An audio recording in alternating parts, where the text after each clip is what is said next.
Hey everyone, this is OKCoyote. Welcome to my Magic the Gathering December Pack-A-Day Challenge for December 3rd. We are opening a pack of Magic the Gathering, a different pack every day in December. This is for December 3rd. Today's pack is Journey into Nyx. I have a cat hair on my playmat because my cat jumped up on the table. Journey into Nyx. I believe this was the last set in the Theros block. I was not really playing around this time. I've played on and off ever since the mid-90s, so I go all the way back to the beginning, but I have started and stopped a couple of times. So I know this is a Theros set, and it has a lot of enchantments. That's kind of a big theme. But not too much beyond that, so let's see what we have in this pack. Starting off with the commons, Nyx Infusion. It's a 2 and a black for an enchantment aura. Enchant creature. Enchanted creature gets +2/+2 as long as it's an enchantment. Otherwise, it gets -2/-2. So this aura kind of has a dual use. It can be used to buff one of your own creatures if it's an enchantment creature, or can be used as a targeted removal on one of your opponent's creatures. In Theros block, not going to be quite as powerful because presumably enchantment creatures are common and both players are probably going to be running some. But outside of Theros, ups the power level on this some.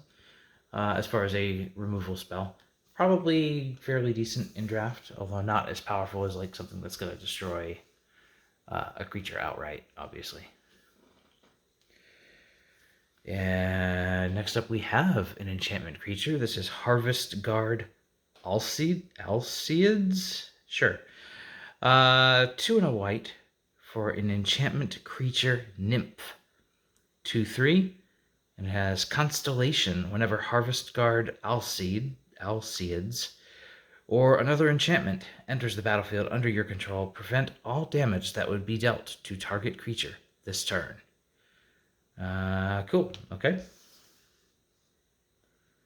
I don't feel that's very strong. Unless your enchantments have flash. I don't. I just don't. Returned Reveler. 1 and a black for a 1/3 zombie satyr. When Returned Reveler dies, each player puts the top 3 cards of his or her library into his or her graveyard. So, if you're running a reanimate type of strategy and you want to dump some things in your graveyard, or if you got like cards with flashback or something along those lines, this it's a good card to turn things like that on. On its own, perhaps not, but in conjunction with other cards, yeah, it can be solid. Crufix's Insight. 2 and a green for a sorcery. Reveal the top 6 cards of your library. Put up to 3 enchantment cards from among them into your hand, and the rest of the revealed cards into your graveyard. Again, this is going to depend on how well you built your deck. If it's pretty loaded with enchantments or enchantment creatures, that sort of thing, this can be solid. Otherwise, it's not going to be great. It's going to just dump a bunch of stuff in your graveyard, and you may not want that. Ajani's Presence. This is an instant for 1 white mana, and it has Strive. Ajani's Presence costs 2 and a white more to cast for each target beyond the first. Any number of target creatures each get +1/+1 and gain indestructible until end of turn. So, for 1 white, works on 1 creature. For 4 mana, works on 2 creatures. 7 mana, works on 3 creatures, etc. Neat combat trick, and I like that it scales up. I don't feel it's crazy powerful, but it's definitely a cool card. The fact that it scales up is nice. It's something that can work late game and have a pretty big effect. Maybe it ends games. Warwing Siren. 2 and a blue for a 1/3 Siren Soldier with flying. And heroic. Whenever you cast a spell that targets Warwing Siren, put a +1/+1 counter on Warwing Siren. Little small for the mana cost, but this is something that could be built around. You put some auras on it or some targeted spells, and this can get large, and it evades, so that's always nice. Satyr Grove Dancer for 1 and a green. It's a Satyr Shaman creature. When Satyr Grove Dancer enters the battlefield, put a +1/+1 counter on target creature.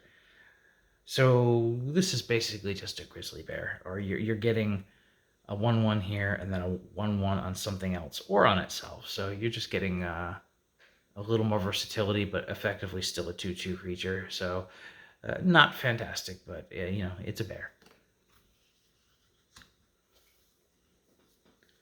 Flurry of Horns. 4 and a red sorcery.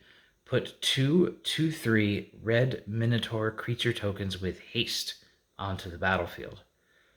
I kind of like this. For 5 mana, you're getting 4 power and 6 toughness worth of creatures, and they have haste. Yeah, all right. I like this. It's kind of nice. It's a cool card. It'd be fun to spring on somebody. Dreadbringer Lampedes. 4 and a black for a 4/2 enchantment creature nymph. This has Constellation. Whenever Dreadbringer Lampedes or another enchantment enters the battlefield under your control, target creature gains Intimidate until end of turn. It can't be blocked except by artifact creatures and or creatures that share a color with it.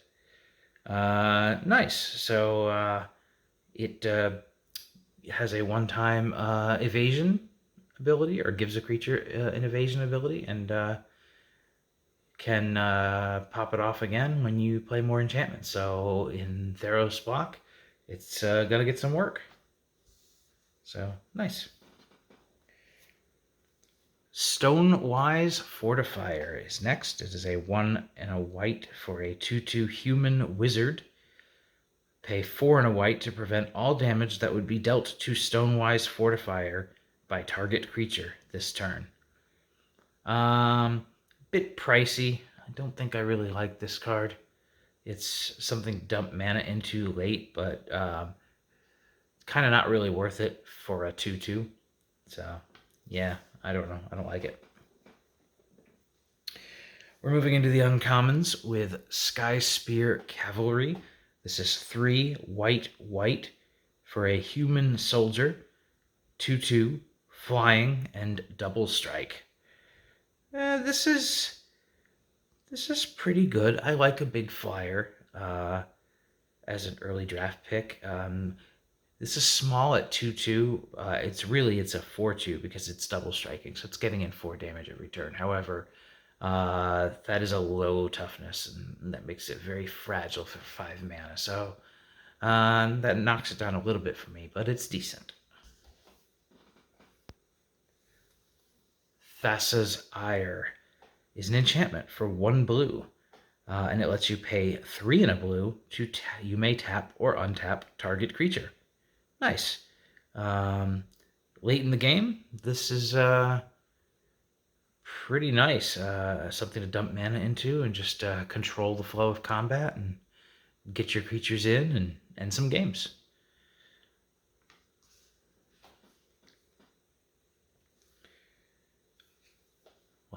Next uncommon is Felhide Petrifier. This is 2 and a black for a 2/3 Minotaur Warrior with Death Touch. Other Minotaur creatures you control also have Death Touch. Not a lot of Minotaurs in this set, but that's the Death Touch on its own is pretty solid. And if you get a few more, then being able to broadcast that is nice too. Before we get to our rare, we've got our little junk card here, our ad. We have our land, which is just a forest, and our rare is Eidolon of Blossoms. 2 green green for a 2/2 enchantment creature spirit with Constellation. Whenever Eidolon of Blossoms or another enchantment enters the battlefield under your control, draw a card.